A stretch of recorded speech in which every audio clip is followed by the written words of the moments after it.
Welcome back to what we call the Purple Chairs in the middle of Dublin City on this kind of dark, cold November day. And today we have a very special guest, the creator, founder, Mr. Man Simon Acton from Next Eco Car. So welcome. Hi Adrian, how are you today? I am great. And the reason we got Simon in, Simon has been around for a good few years in this sphere as we have. So we've always had this conversation about the charging network, where it was, where it is and where it's going. So Simon knows a lot about this kind of stuff, so we're going to get him on to answer a few of our questions. So Simon, charging electric cars, what is the story? What was the story? What was the story? Well, I suppose when I started the business 5 years ago, the network was fairly bleak in Ireland in terms of the public charging network. And so, I always recommended people, make sure you can charge at home. And that's still good advice, because 100%. charging at home is still the best place to be charging if you can from a cost and convenience perspective. But I suppose 5 years ago, ESB e-cars had put in a network, going back almost 10, 12 years now to when the first electric cars arrived in Ireland. And, that there was a lot of infrastructure out there, but the investment had kind of tailed off after a certain period of investment funding that came from the EU initially. And so it needed to be refreshed. And so we're lucky that in the intervening period, a lot of work has gone on in the network, and then we've seen other providers come as well. So EasyGo and Ionity and supermarkets and IKEA and places like this have also got charging infrastructure. So things are much better now than they were 5 years ago. So when, because I remember when it was free, when did it stop being free? I think it was either autumn 2018 or 2019. I forget exactly now. But it was free, and that created quite a few problems actually.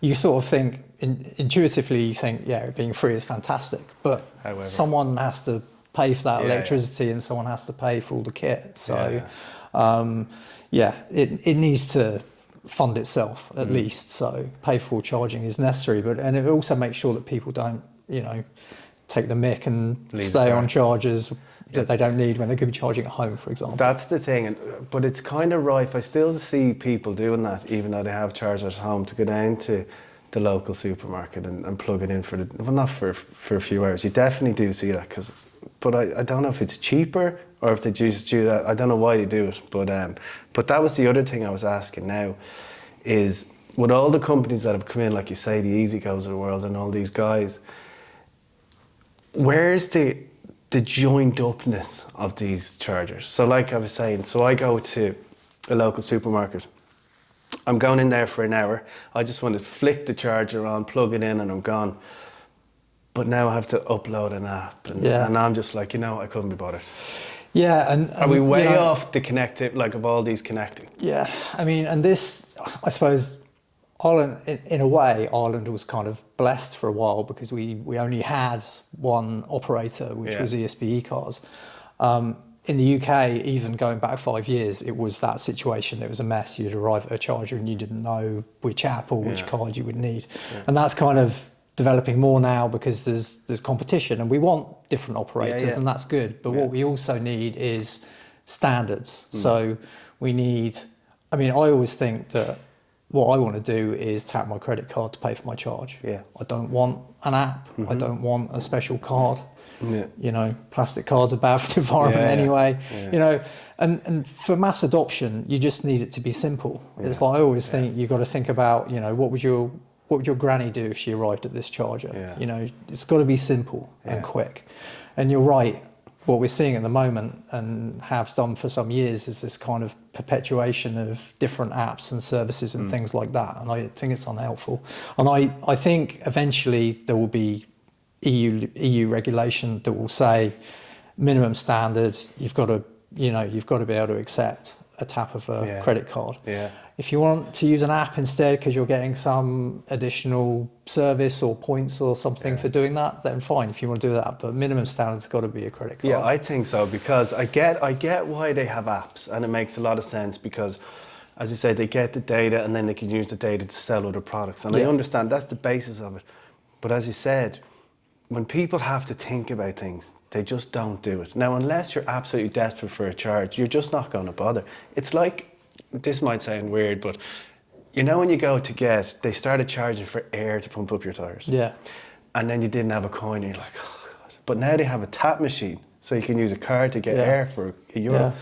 And people do it and don't think about it. And it's the same with charging. The last thing, people are stressed enough to think about charging the car than having to think about, how do I pay to charge that car? Yeah. It's got to be simple. You know, so is there a card, take the UK market, is there one, what's it called, plug surf, is it? Is there one card that I can use on all of them? Or is that only specific ones? There are kind of cards that you can, we probably shouldn't mention specific brands, but there are a number of kind of cards that do a grouping. I think one of the ones in the UK is like Bonnet, and that will allow, and ZapMap have one as well. Okay. Girev is another one. Right. So that, you know, they will basically allow you to use any charger in theory. But yeah, to me it's still using an app. Yeah. Yeah. And so you can have this conversation about maybe that's more secure or safer than wandering around with a credit card, but I think people need the choice. It's convenience. Yeah. It's like, and it's the same with anything. The way our attention spans have just gone to zero now because the way we consume everything.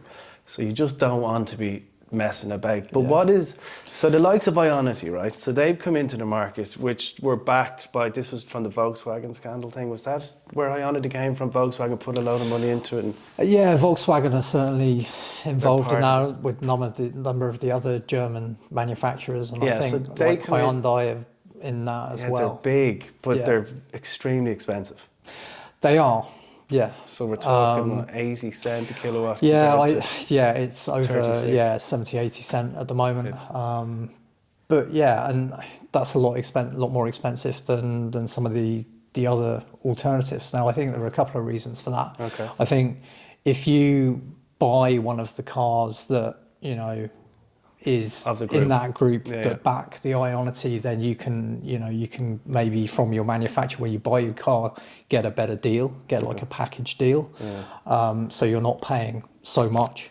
But also the thing you have to remember is, like we were saying at the beginning, this is expensive equipment. You know, the Ionity chargers are, those chargers are probably 50,000 each before you even talk about what it costs to put them in the ground and maintain them and so on.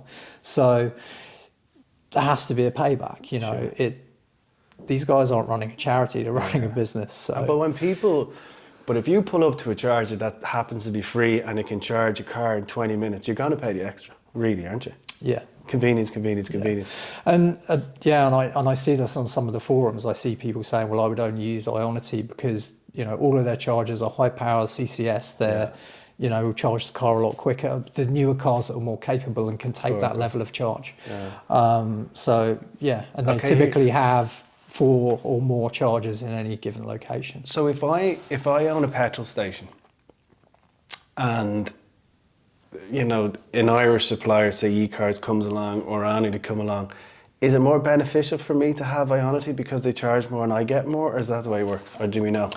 I think those contracts are negotiated on an individual basis between the operator and the landlord of the site or whatever. It's just one of those things. But in terms of, so someone now who's thinking about buying an electric car or going into electric fleets for the business and stuff, forget about charging at home or at the office. What does the landscape now look like, the charging network? Do they have confidence in that? Or does it completely depend on their journeys or I think area? There's still a road to travel. I mean, I think we don't have enough multi-vehicle or multi-charger hubs at the moment. I know there are lots more in the pipeline that are coming. They're not coming as quickly as But it's we'd complicated like. though, isn't it? Yeah, I mean, there are complications around, oftentimes it's around, can we get enough electricity to that location? Yeah. And there are definitely challenges in motorway service stations that whilst they're on the motorway, they're generally quite remote from any other sort of industry or houses and things like that. So oftentimes they seem like a fantastic location for a charging hub, and they are, but there might not be enough electricity there, so it's expensive to get that supply. But also, oftentimes there are, if you want to build a big charging hub, oftentimes you need a substation as well, which requires planning permission. So there are other issues around this as well, and it takes up space, and often the retailers on that site don't want to give up enough space to make it worthwhile from a business case point of view from the operator. So there's a few things. It's kind a lot of complex. It's a lot more involved than just let's just look at a map and go, let's put some that'd be charges.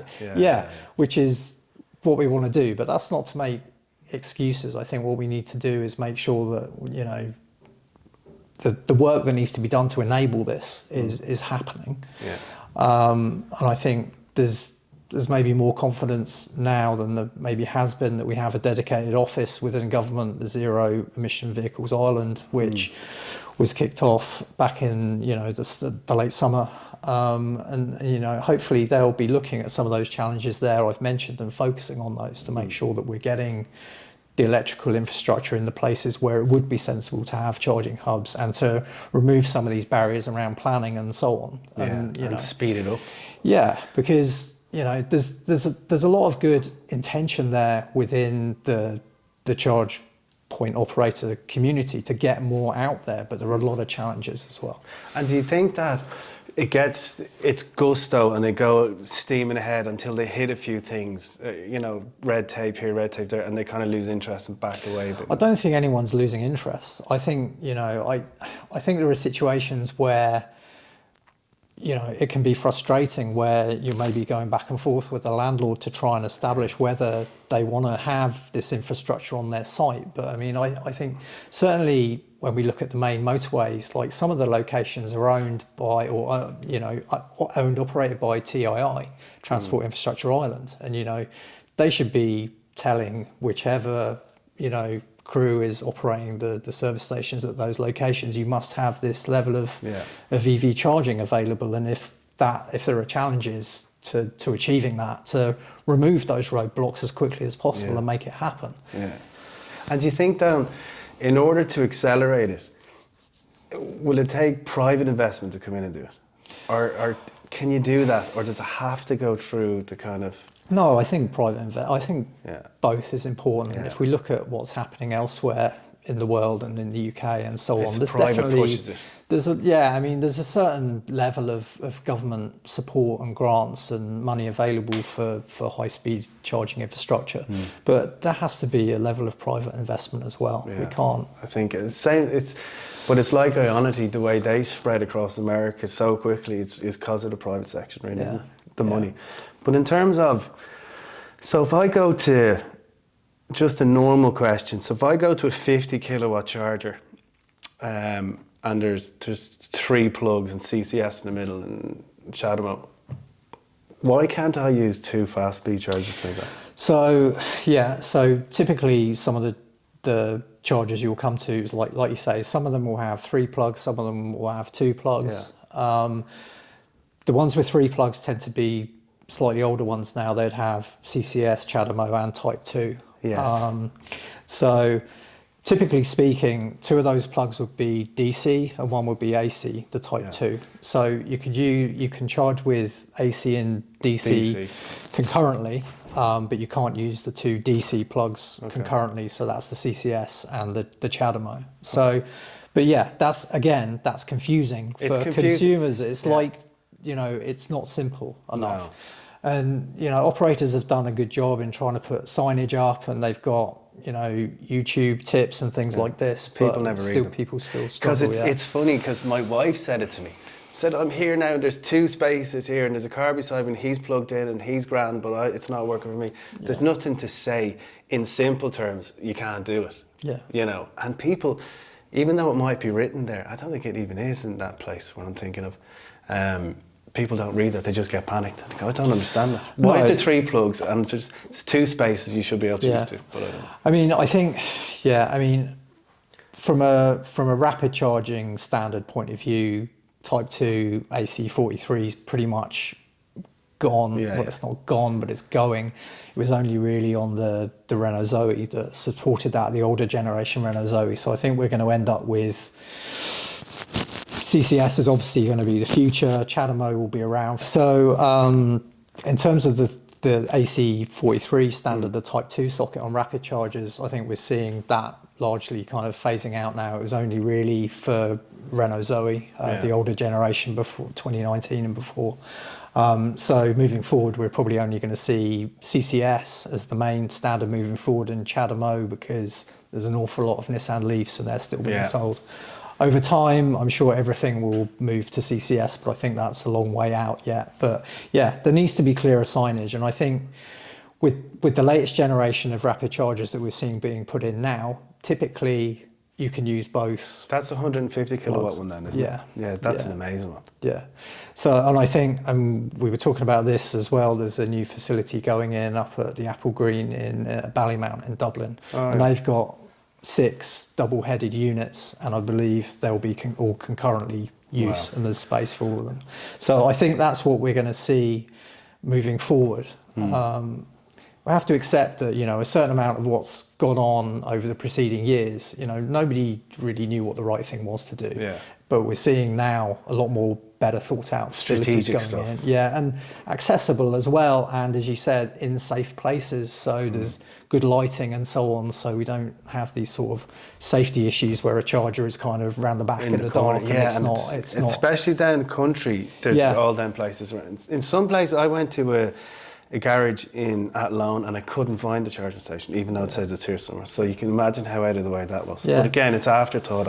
Yeah, but I think back in the day when a lot of those locations were established, it was basically that's where you can put it or you can't put it. See you later. Yeah, because it wasn't the predominant.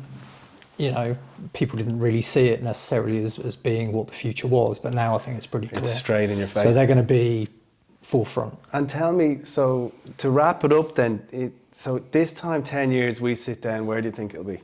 Charging infrastructure for people? Because the cars are being kicked, the cars are being sold all the time, go electric, go electric, go electric. But there is this kind of lag, so where will we be in 10 years time? I think with the charging, I think in 10 years time, I don't think we'll be It'll just be like petrol stations. Yeah, I don't think we'll see a rapid charger at every filling station, because I don't think that's necessarily the answer, that just plonking them where filling stations are at the moment. I think, there needs to be strategic thought about where these big charging hubs need to be. It will be simpler in some places than others. I mean, like the big cities are problematic where people don't necessarily have off-road parking themselves and will never be able to charge at home. Yeah. So we'll need good locations in communities where you can charge as well. But I think, from my point of view, I think in 10 years' time, I don't think we'll be talking about, I don't know where I'm going to get a charge. I think it will be solved by then. I'd be hopeful that we'll be a long way there in 5 years' time. Yeah, good. So anyway, as Simon was saying, nothing gets away from charging at home or charging at work. It's obviously the best way to go. So we'd always say, if you're buying an electric car, have a charger at home or at work. But if you're using the outside world around the country, as Simon said, 5 years time, hopefully 10 years will be a lot better. But for now, it's good, but it could be a lot better. But we have to just take things slowly, because that's just the way it is. But anyway, thanks for joining us, and thank you, Simon, for coming in. Thank you for having me. To get in-depth knowledge, because we're kind of winging it, you know what you're talking about. But until next time, we'll talk to you soon. Have a good day, subscribe and press like. Thanks.